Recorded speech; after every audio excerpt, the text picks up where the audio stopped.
Hey everybody and welcome to the RC Retro channel. I finally finished up my Tamiya Daytona Thunder. Check it out.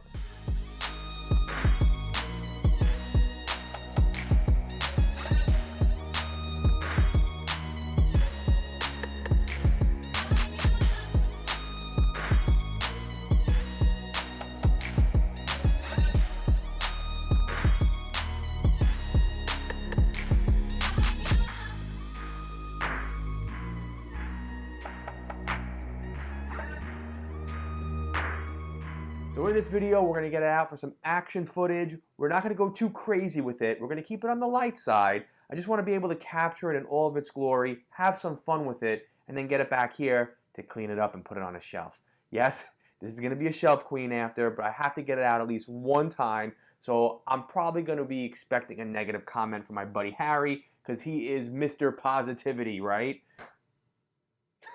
All right, now just a quick recap. I've already put out two videos of the Tamiya Daytona Thunder. One was an unboxing and the other one was a time-lapse build of this chassis. Now if you missed either of those videos, no worries. I'll post a link in the description down below and you can check those out whenever you want to. Before we get to the action footage, I just want to give you a brief overview of the Tamiya Daytona Thunder.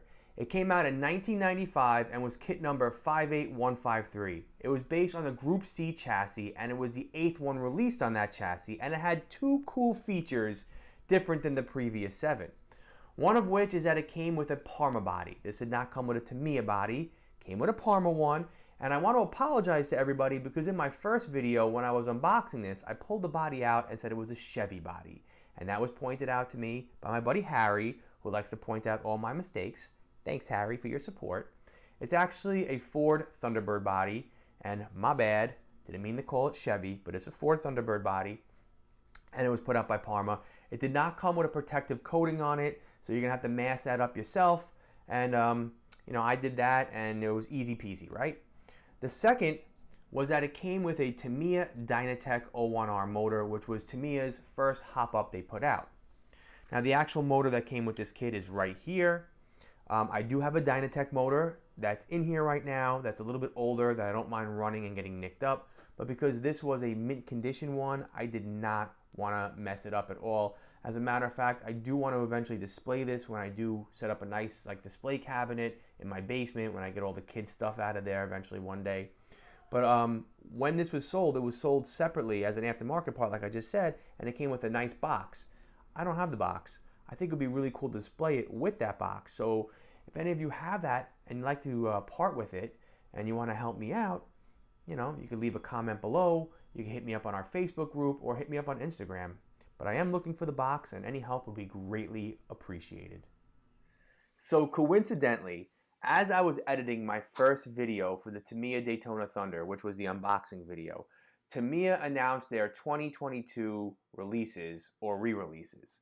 One of which is the Mercedes-Benz C11, which was actually their first RC that they put out on the Group C chassis. So I definitely am going to get one of those. I actually pre-ordered it. I also pre-ordered the Ford Bronco on the CC02 chassis because I don't have one of those. It looks pretty cool. I like the body and, thought that'd be cool to add to my collection. And of course, I pre-ordered the Kyosho Optima Mid. How could I not, right? We've all been waiting for that one. Even though I have an original one, I definitely want to have a re-release also, and I want to have some fun with that, get it out on the Port Royal Raceway. So those are the three that I pre-ordered, and those were the three I was most excited about. I'm getting off topic. All right, so before we get to the running footage, I know we're almost there. I wanted to talk a little bit about the process of painting up the body. Like I said, this is a Parma body. It did not come with, the outer coating, the clear protective film, so I had to mask up the outside. Did come with masks, so those went on, and surprisingly for 30 years old, they had some stick and they did the trick. All right, just a little PS6 yellow, and I backed that with white to make the yellow pop, and then I backed that with black so it's nice and dark on the inside. As far as the stickers, well, they weren't in the greatest condition. The stickers were actually lifting off the sheet, they were bubbling, they really weren't sticky, and so in the past, I've gone with the whole heat gun thing, and get them on there, and then within a couple days they start to lift. And so this time around, I tried the warm soap method that so many people talk about on the Facebook groups.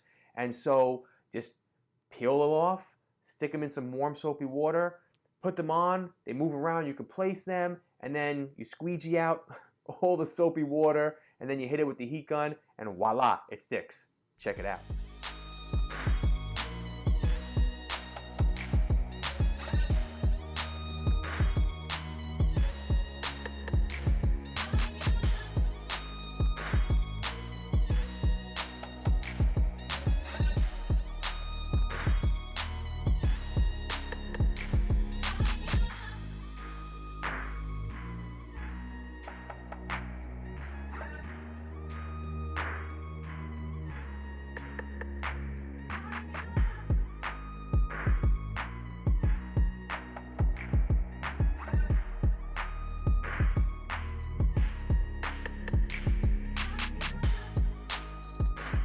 Now, the other thing that was a first for me with this kit was using Kyosho Micron tape.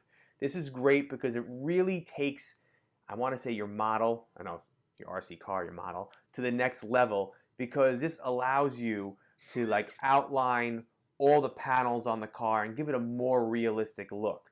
Now, they sell it in 0.4, 0.7, and then 1 millimeter. I thought 1 millimeter would be a little too thick, and I wasn't sure about the 0.4. I thought it would maybe be a little too thin. So I went 0.7 for this one, middle of the road. Came out nice. I did the hood of the car and the trunk area over here, and that's about it. But like I said, it just gives it a nice detailed look, takes it to the next level, a little bit more realism, and I'm very pleased with how it came out. Very easy to use. So definitely get your hand on some of this if you want to go with a little bit more of a realistic look on your RCs. All right? Okay, so with that, we're now up to the running footage. So, enjoy the footage, and I will see you all in my next video. Take care now.